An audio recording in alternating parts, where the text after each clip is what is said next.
Welcome, friends, to this relaxing reading of The Man Who Could Work Miracles by H.G. Wells. Before we begin, get comfortable in your favorite chair or your sofa, or find a comfortable spot in bed. Let us unwind and listen to this story of The Man Who Could Work Miracles.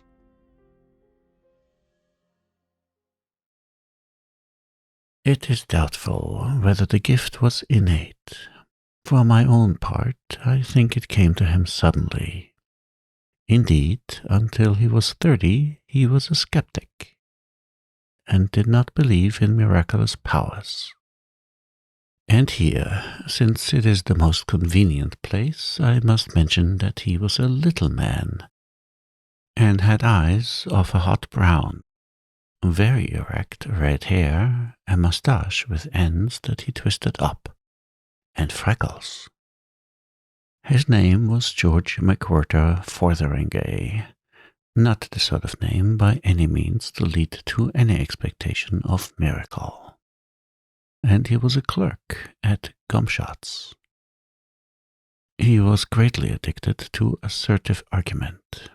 It was while he was asserting the impossibility of miracles that he had his first intimation of his extraordinary powers. This particular argument was being held in the bar of the Long Dragon, and Toddy Beamish was conducting the opposite by a momentous but effective, "So you say," that drove Mr. Fotheringay to the very limit of his patience. There were present, besides these two, a very dusty cyclist, Landlord Cox, and Miss Maybridge, the perfectly respectable and rather portly barmaid of the Dragon. Miss Maybridge was standing with her back to Mr. Fotheringay, washing glasses. The others were watching him, more or less amused by the present ineffectiveness of the assertive method. Goaded by the torres vedras tactics of Mr. Beamish, Mr. Fotheringay determined to make an unusual rhetorical effort. "Looky here, Mr. Beamish," said Mr. Fotheringay, "let us clearly understand what a miracle is. It's something contrariwise to the course of nature, done by power of will, something what couldn't happen without being specially willed." "So you say," said Mr. Beamish, repulsing him. Mr. Fotheringay appealed to the cyclist, who had hitherto been a silent auditor, and received his assent, given with a hesitating cough and a glance at Mr. Beamish. The landlord would express no opinion, and Mr. Fotheringay, returning to Mr. Beamish, received the unexpected concession of a qualified assent to his definition of a miracle. "For instance," said Mr. Fotheringay, greatly encouraged, "here would be a miracle. The lamp, in the natural course of nature, couldn't burn like that, upside down, could it, Beamish?" "You say it couldn't," said Beamish. "And you," said Fotheringay, "you don't mean to say, eh?" "No," said Beamish reluctantly. "No, I couldn't." "Very well," said Mr. Fotheringay. "Then here comes someone, as it might be me, along here, and stands as it might be here, and says to that lamp, as I might do, collecting all my will, turn upside down without breaking, and go on burning steady, and hullo." It was enough to make anyone say hullo. The impossible, the incredible, was visible to them all. The lamp hung inverted in the air, burning quietly with its flame pointing down. It was as solid, as indisputable as ever a lamp was, the prosaic common lamp of the Long Dragon bar. Mr. Fotheringay stood with an extended forefinger and the knitted brows of one anticipating a catastrophic smash. The cyclist, who was sitting next to the lamp, ducked and jumped across the bar. Everybody jumped, more or less. Miss Marybridge turned and screamed. For nearly 3 seconds the lamp remained still. A faint cry of mental distress came from Mr. Fotheringay. "I can't keep it up," he said, "any longer." He staggered back, and the inverted lamp suddenly flared, fell against the corner of the bar, bounced aside, smashed upon the floor, and went out.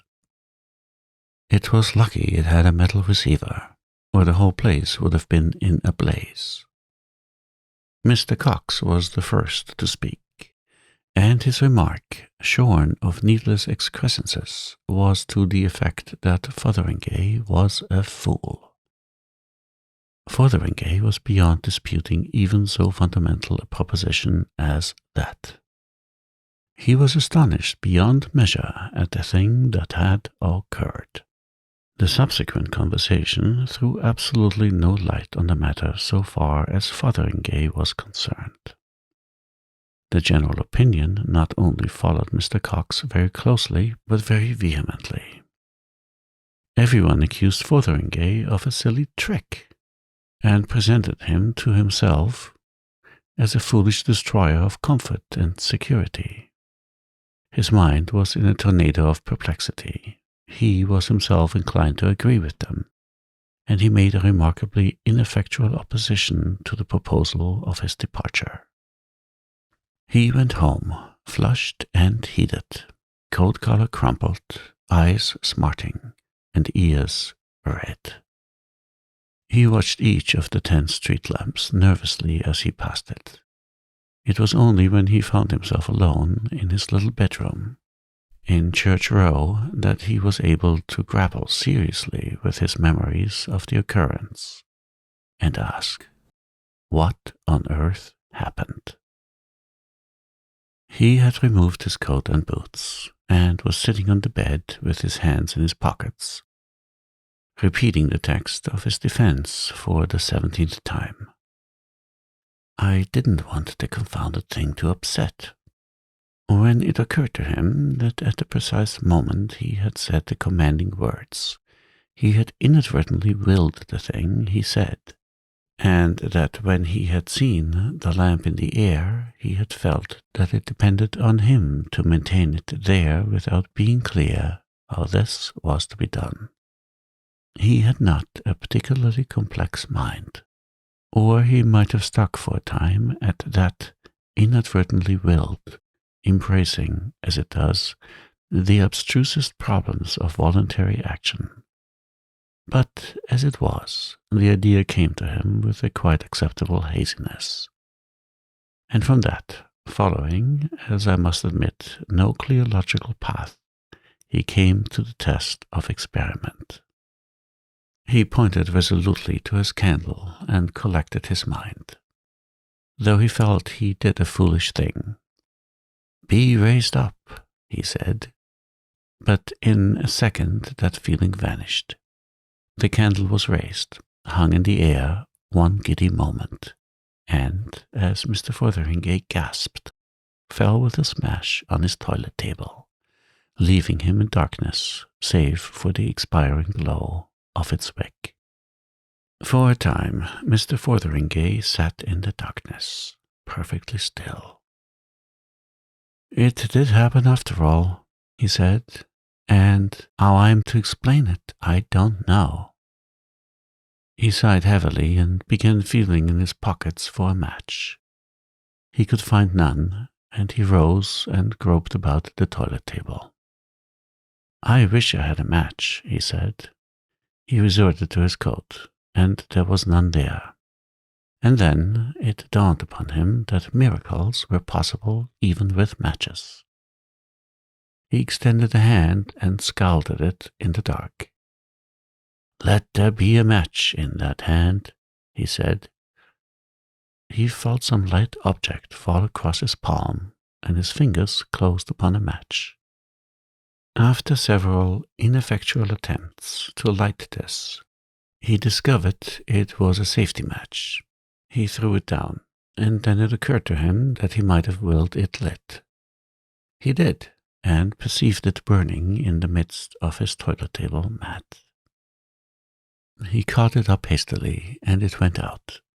His perception of possibilities enlarged, and he felt for and replaced the candle in its candlestick.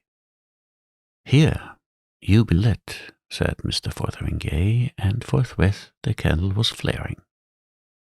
And he saw a little black hole in the toilet cover, with a wisp of smoke rising from it. For a time he stared from this to the little flame and back, and then looked up and met his own gaze in the looking-glass. By this help he communed with himself in silence for a time. "How about miracles now?" said Mr. Fotheringay at last, addressing his reflection. The subsequent meditations of Mr. Fotheringay were of a severe but confused description. So far, he could see it was a case of pure willing with him. The nature of his experiences so far disinclined him for any further experiments, at least until he had reconsidered them.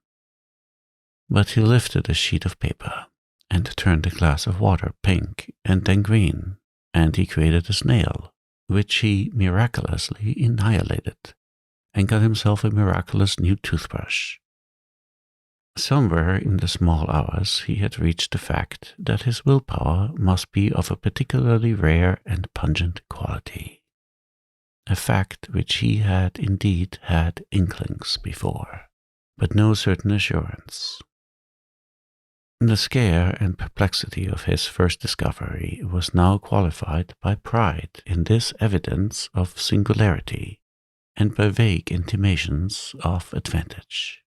He became aware that the church clock was striking 1, and as it did not occur to him that his daily duties in gum-shots might be miraculously dispensed with, he resumed undressing in order to get to bed without further delay. As he struggled to get his shirt over his head, he was struck with a brilliant idea. "Let me be in bed," he said, and found himself so. "Undressed," he stipulated, and finding the sheets cold, added hastily, "and in my nightshirt, in a nice soft woolen nightshirt. Ah," he said with immense enjoyment, "and now let me be comfortably asleep." He awoke at his usual hour, and was pensive all through breakfast time, wondering whether his overnight experience might not be a particularly vivid dream. At length his mind turned again to cautious experiments. For instance, he had 3 eggs for breakfast. 2 his landlady had supplied, good, but choppy, and 1 was a delicious fresh goose egg, laid, cooked, and served with his extraordinary will. He hurried off to gum-shots in a state of profound but carefully concealed excitement, and only remembered the shell of the 3rd egg when his landlady spoke of it that night.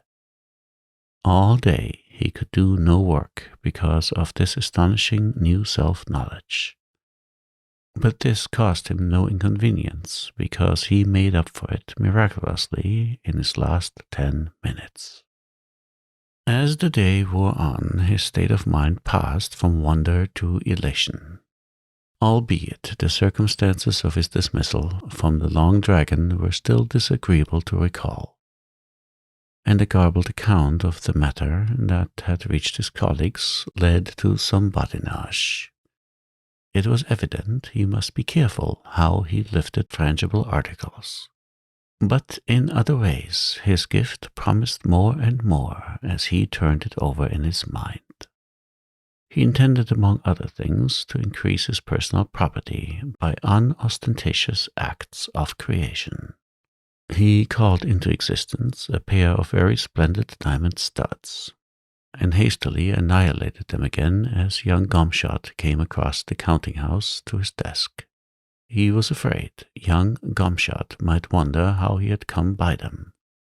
He saw quite clearly the gift required caution and watchfulness in its exercise. But so far as he could judge, the difficulties attending its mastery would be no greater than those he had already faced in the study of cycling. It was that analogy, perhaps, quite as much as the feeling that he would be unwelcome in the Long Dragon, that drove him out after supper into the lane beyond the gasworks to rehearse a few miracles in private. There was possibly a certain want of originality in his attempts. For apart from his willpower, Mr. Fotheringay was not a very exceptional man. The miracle of Moses' rod came to his mind, but the night was dark and unfavorable to the proper control of large, miraculous snakes. Then he recollected the story of Tannhäuser that he had read on the back of the Philharmonic program. That seemed to him singularly attractive and harmless. He stuck his walking stick, a very nice Poona Penang lawyer, into the turf that edged the footpath, and commanded the dry wood to blossom. The air was immediately full of the scent of roses, and by means of a match he saw for himself that this beautiful miracle was indeed accomplished. His satisfaction was ended by advancing footsteps. Afraid of a premature discovery of his powers, he addressed the blossoming stick hastily. "Go back." What he meant was change back, but of course he was confused. The stick receded at a considerable velocity, and incontinently came a cry of anger and a bad word from the approaching person. "Who are you throwing brambles at, you fool?" cried a voice. "That got me on the shin." "I'm sorry, old chap," said Mr. Fotheringay, and then, realizing the awkward nature of the explanation, caught nervously at his moustache. He saw Winch, one of the 3 Immering constables, advancing. "What do you mean by it?" asked the constable. "Hallo, it's you, is it? The gent that broke the lamp at the Long Dragon." "I don't mean anything by it," said Fotheringay. "Nothing at all." "What do you do it for, then?" "Oh, bother," said Mr. Fotheringay. "Bother indeed. Do you know that stick hurt? What do you do it for, eh?" For the moment, Mr. Fotheringay could not think what he had done it for. His silence seemed to irritate Mr. Winch. "You've been assaulting the police, young man, this time. That's what you done." "Look here, Mr. Winch," said Mr. Fotheringay, annoyed and confused. "I'm sorry, very. The fact is—" "Well?" He could think of no way but the truth. "I was working a miracle." He tried to speak in an offhand way, but try as he would, he couldn't. "Working a... don't you talk rot. Working a miracle indeed. Miracle. Well, that's downright funny. Why, you's the chap that don't believe in miracles.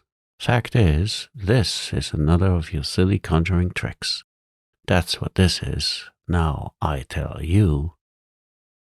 But Mr. Fotheringay never heard what Mr. Winch was going to tell him.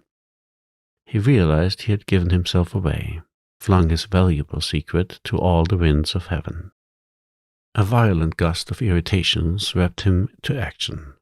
He turned on the constable swiftly and fiercely. "Here," he said, "I've had enough of this, I have. I'll show you a silly conjuring trick, I will. Go to Hades. Go now." He was alone. Mr. Fotheringay performed no more miracles that night, nor did he trouble to see what had become of his flowering stick. He returned to the town, scared and very quiet, and went to his bedroom. "Lord," he said, "it's a powerful gift, an extremely powerful gift. I didn't hardly mean as much as that, not really. I wonder what Hades is like." He sat on the bed, taking off his boots.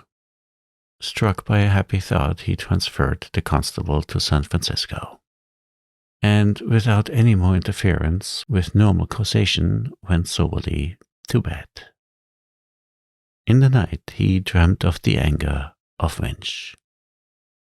The next day, Mr. Fotheringay heard two interesting items of news. Someone had planted the most beautiful climbing rose against the elder Mr. Gomshot's private house in the Lullaborough Road, and the river as far as Rawlings Mill was to be dragged for Constable Winch. Mr. Fotheringay was abstracted and thoughtful all that day, and performed no miracles except certain provisions for Winch, and the miracle of completing his day's work with punctual perfection in spite of all the bee-swarm of thoughts that hummed through his mind. And the extraordinary abstraction and meekness of his manner was remarked by several people, and made a matter for jesting. For the most part, he was thinking of Winch. On Sunday evening, he went to chapel, and, oddly enough, Mr. Maydig, who took a certain interest in occult matters, preached about things that are not lawful. Mr. Fotheringay was not a regular chapel-goer, but the system of assertive skepticism, to which I have already alluded, was now very much shaken. The tenor of the sermon threw an entirely new light on these novel gifts, and he suddenly decided to consult Mr. Maydig immediately after the service. So soon as that was determined, he found himself wondering why he had not done so before. Mr. Maydig, a lean, excitable man with quite remarkably long wrists and neck, was gratified at a request for a private conversation from a young man whose carelessness in religious matters was a subject for general remark in the town.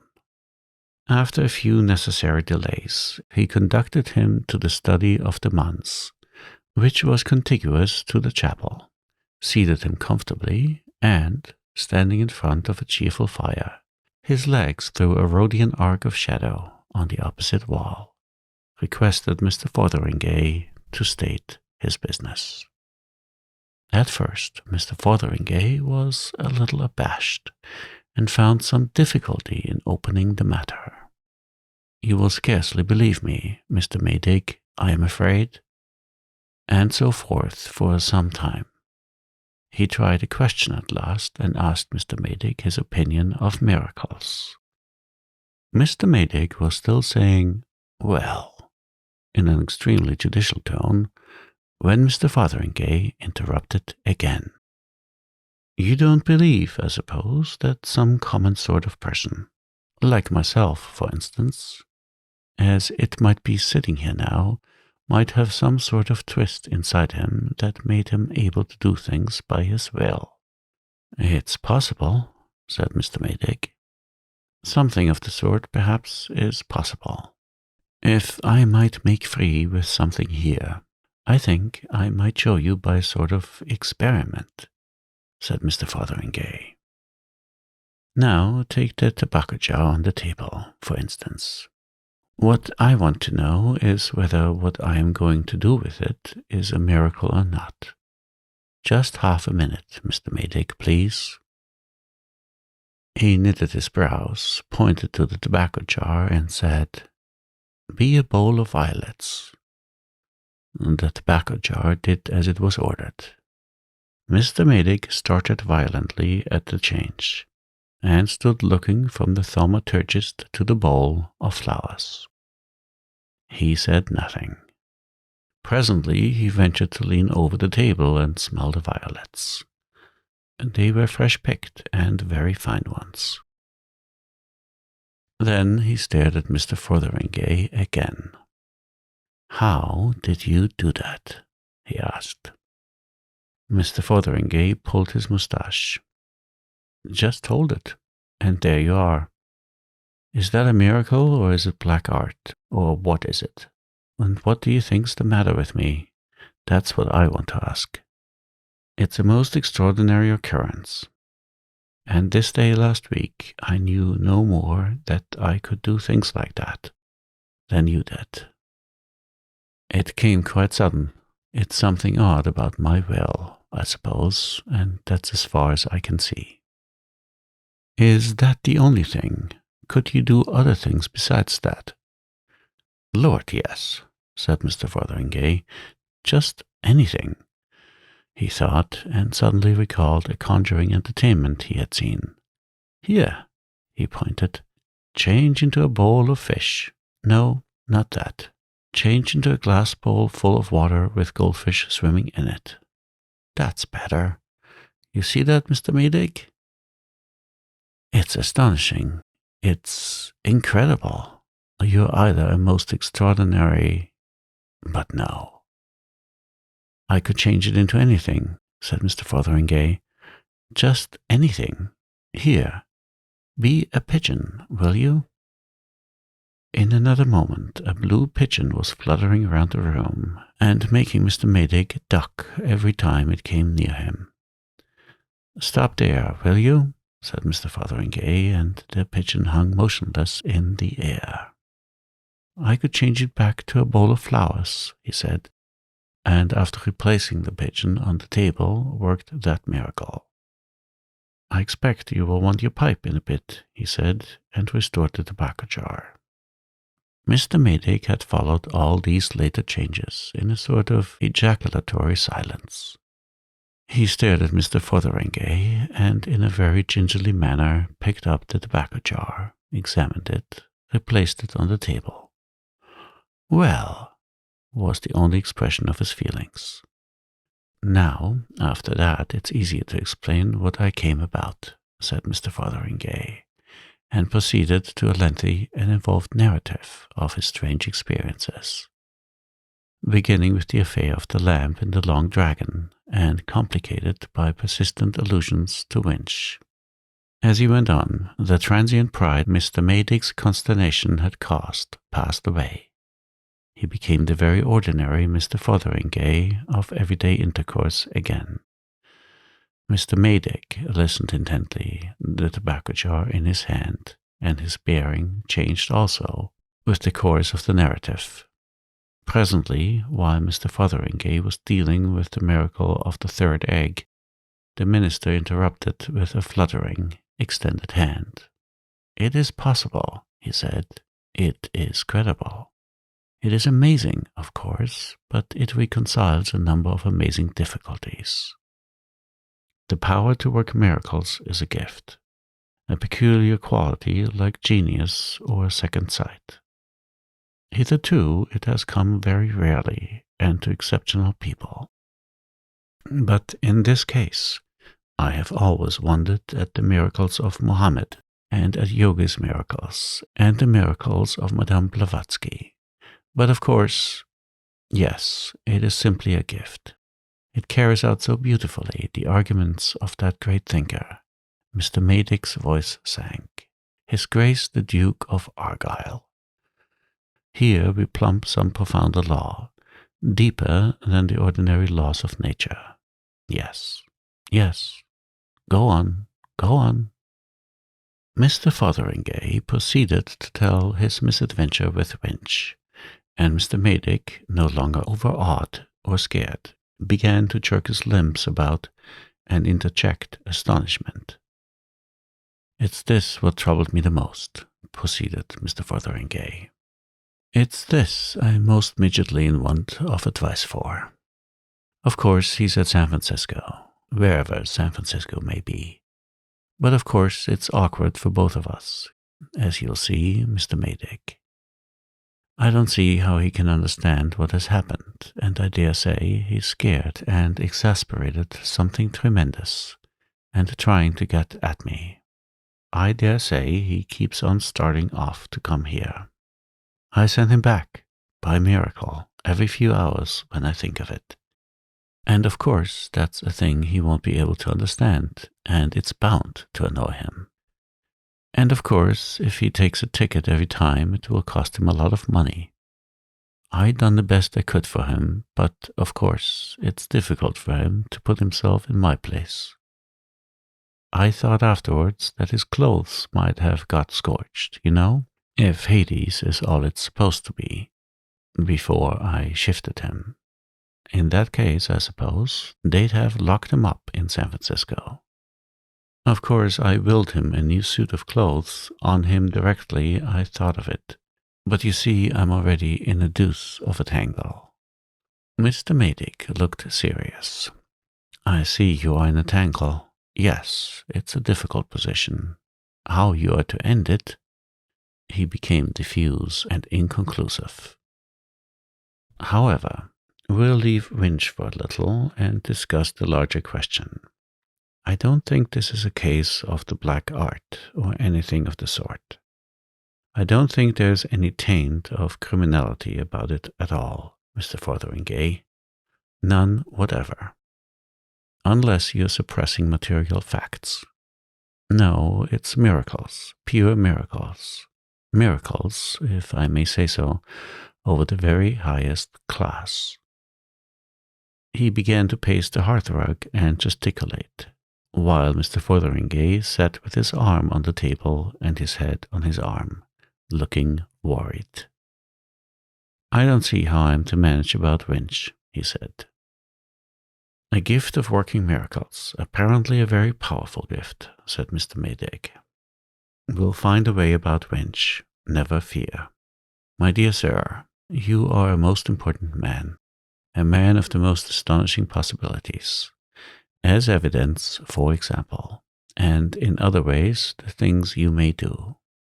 Yes, I've thought of a thing or two, said Mr. Fotheringay, but some of the things came a bit twisty. You saw that fish at first, wrong sort of bowl and wrong sort of fish, and I thought I'd ask someone. A proper course, said Mr. Maydick, a very proper course. Altogether the proper course. He stopped and looked at Mr. Fotheringay. It's practically an unlimited gift. Let us test your powers, for instance. If they really are, if the reality are all they seem to be. And so, incredible as it may seem, in the study of the little house behind the Congregational Chapel, on the evening of Sunday, November 10th, 1896, Mr. Fotheringay, egged on and inspired by Mr. Maydick, began to work miracles. The reader's attention is specially and definitely called to the date. He will object, probably has already objected, that certain points in the story are improbable, that if any things of the sort already described had indeed occurred, they would have been in all the papers at that time. The details immediately following he will find particularly hard to accept, because among other things they involve the conclusion that he or she, the reader in question, must have been killed in a violent and unprecedented manner more than a year ago.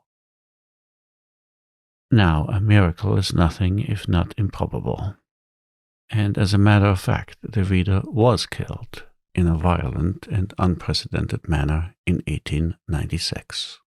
In the subsequent course of this story, that will become perfectly clear and credible, as every right-minded and reasonable reader will admit. But this is not the place for the end of the story, being but a little beyond the hither side of the middle.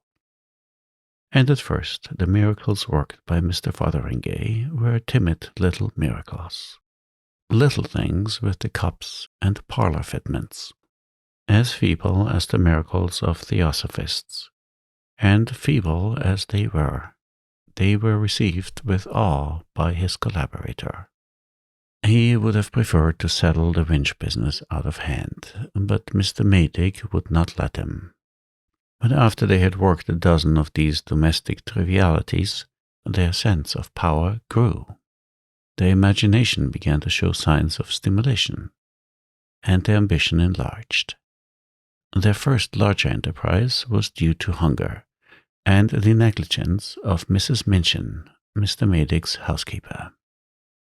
The meal to which the minister conducted Mr. Fotheringay was certainly ill-laid and uninviting, as refreshments for 2 industrious miracle workers. But they were seated, and Mr. Maydig was descanting in sorrow rather than in anger upon his housekeeper's shortcomings, before it occurred to Mr. Fotheringay that an opportunity lay before him. "Don't you think, Mr. Maydig," he said, "if it isn't a liberty, "My dear Mr. Fotheringay, of course, no, I don't think." Mr. Fotheringay waved his hand. "What shall we have?" he said, in a large, inclusive spirit, and at Mr. Maydig's order, revised the supper very thoroughly. "As for me," he said, eyeing Mr. Maydig's selection, "I'm always particularly fond of a tankard of stout and a nice Welsh rarebit. And I'll order that. I ain't much given to Burgundy." And forthwith stout and Welsh rarebit promptly appeared at his command. They sat long at their supper, talking like equals, as Mr. Fotheringay presently perceived, with a glow of surprise and gratification, of all the miracles they would presently do. "And by and by, Mr. Maydig," said Mr. Fotheringay, "I might perhaps be able to help you in a domestic way." "Don't quite follow," said Mr. Maydig, pouring out a glass of miraculous old Burgundy. Mr. Fotheringay helped himself to a second Welsh rarebit out of vacancy, and took a mouthful. "I was thinking," he said, "I might be able, chum-chum, to work, chum-chum, a miracle with Mrs. Minchin, chum-chum, make her a better woman." Mr. Maydig put down the glass and looked doubtful. She strongly objects to interference, you know, Mr. Fotheringay. And as a matter of fact, it's well past 11, and she's probably in bed and asleep. Do you think, on the whole—" Mr. Fotheringay considered these objections. "I don't see that it shouldn't be done in her sleep." For a time, Mr. Maydig opposed the idea, and then he yielded. Mr. Fotheringay issued his orders, and a little less at their ease, perhaps, the 2 gentlemen proceeded with their repast. Mr. Maydig was enlarging on the changes he might expect in his housekeeper next day, with an optimism that seemed even to Mr. Fotheringay's supper senses a little forced and hectic, when a series of confused noises from upstairs began. Their eyes exchanged interrogations, and Mr. Maydig left the room hastily. Mr. Fotheringay heard him calling up to the housekeeper, and then his footsteps going softly up to her. In a minute or so the minister returned, his steps light, his face radiant. "Wonderful," he said, "and touching, most touching." He began pacing the hearthrug. A repentance, a most touching repentance, through the crack of the door. Poor woman, a most wonderful change. She had got up. She must have got up at once. She had got up out of her sleep to smash the private bottle of brandy in her box. And to confess it too, but this gives us, it opens, a most amazing vista of possibilities. If we can work this miraculous change in her— "The thing's unlimited, seemingly," said Mr. Fotheringay. "And about Mr. Winch—" "Altogether unlimited." And from the hearthrug, Mr. Maydig, waving the Winch difficulty aside, unfolded a series of wonderful proposals he invented as he went along. Now, what those proposals were does not concern the essentials of this story.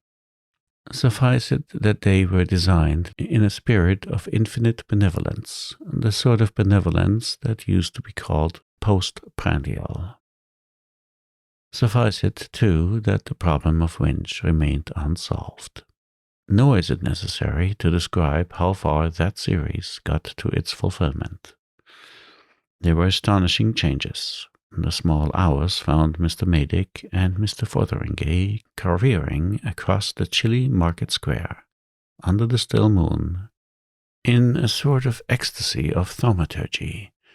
Mr. Maydick all flap and gesture, Mr. Fotheringay short and bristling, and no longer ashamed of his greatness.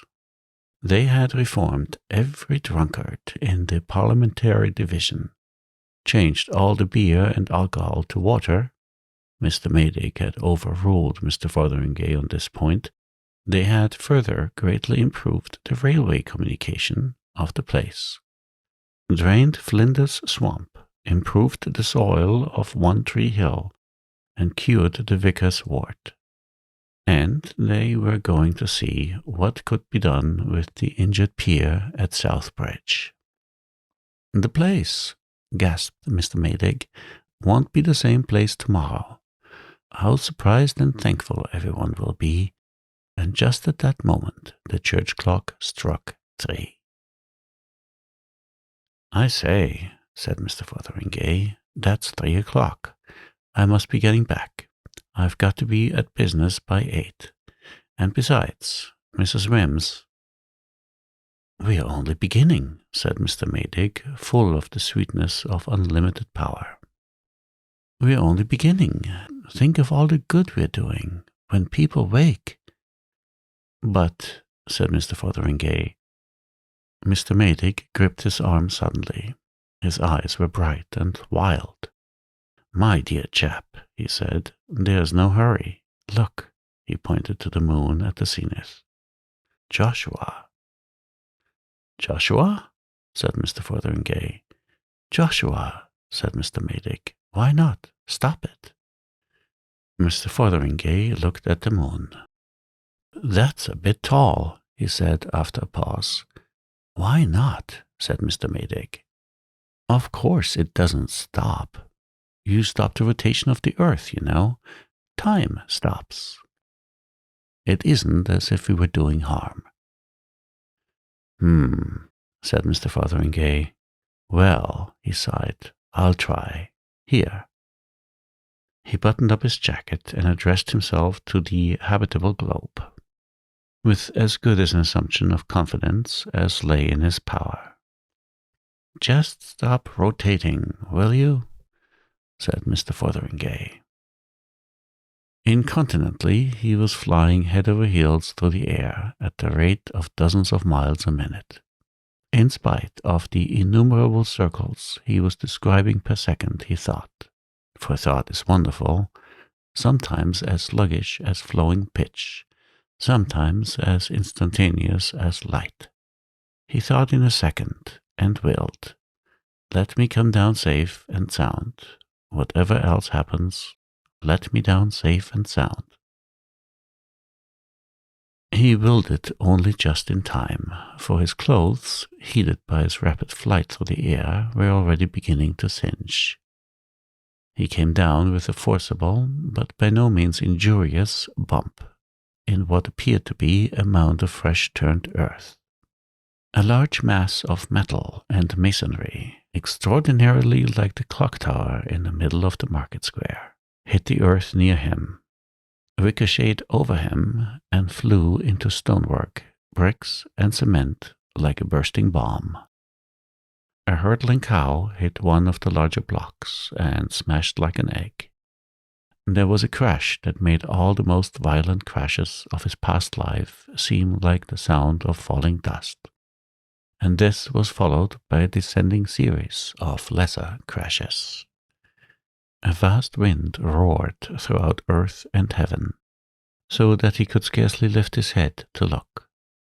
For a while he was too breathless and astonished even to see where he was or what had happened. And his first movement was to feel his head and reassure himself that his streaming hair was still his own. "Lord!" gasped Mr. Fotheringay, scarce able to speak for the gale. "I've had a squeak. What's gone wrong? Storms and thunder. And only a minute ago a fine night. It's Maydick set me on to this sort of thing. What a wind! If I go on fooling in this way, I'm bound to have a thundering accident. Where's Maydig? What a confounded mess everything's in." He looked about him, so far as his flapping jacket would permit. The appearance of things was really extremely strange. "The sky's all right now," said Mr. Fotheringay, "and that's about all that is all right. And even there it looks like a terrific gale coming up. And even there's the moon overhead, just as it was just now, bright as midday. But as for the rest, where's the village?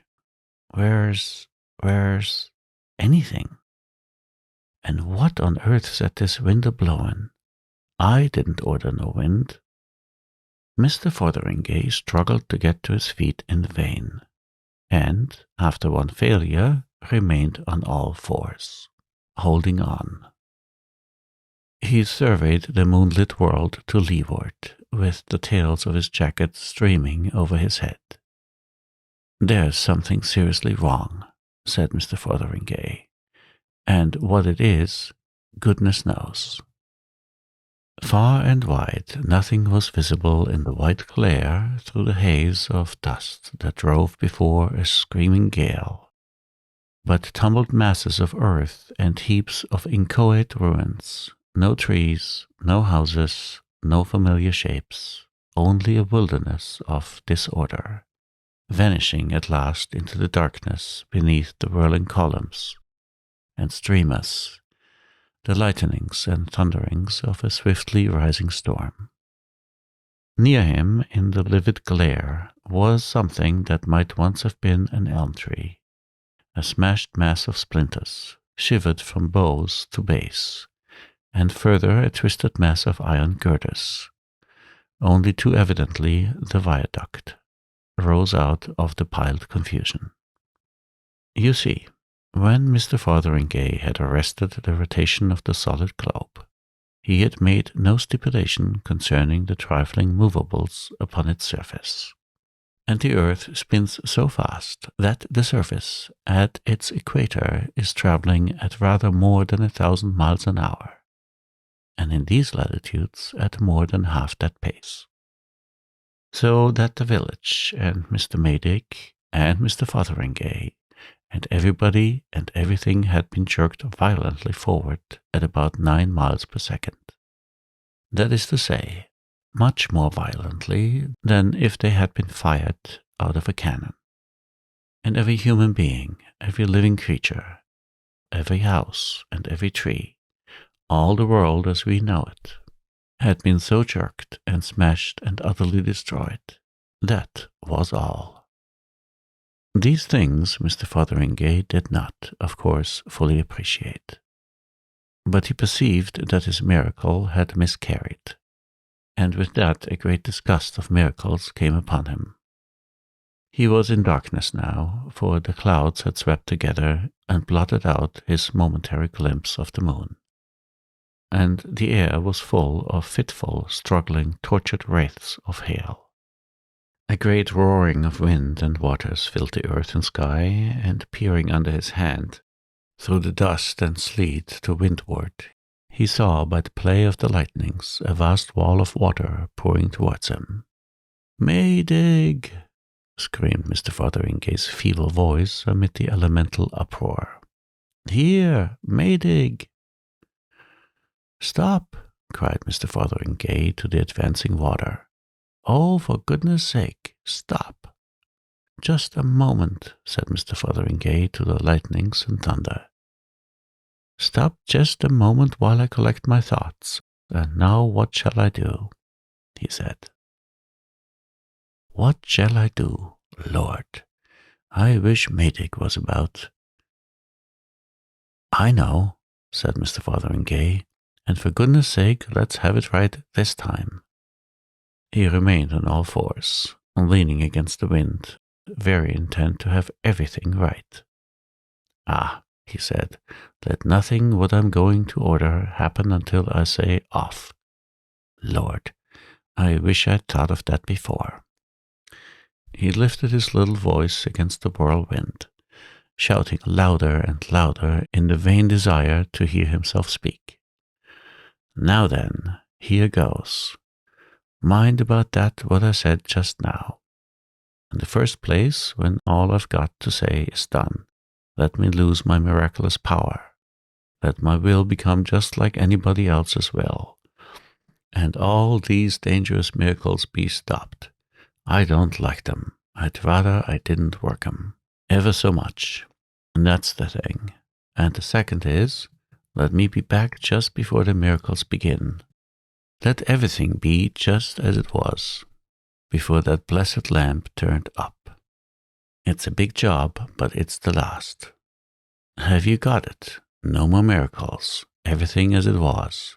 Me back in the Long Dragon just before I drank my half-pint. That's it. Yes.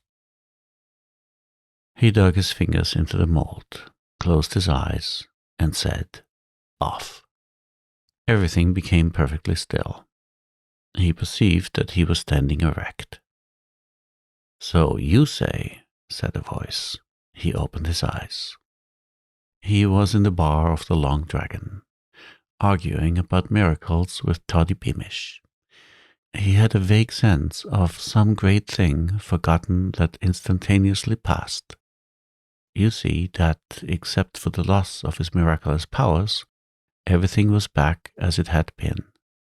His mind and memory, therefore, were now just as they had been at the time when this story began, so that he knew absolutely nothing of all that is told here, knows nothing of all that is told here to this day.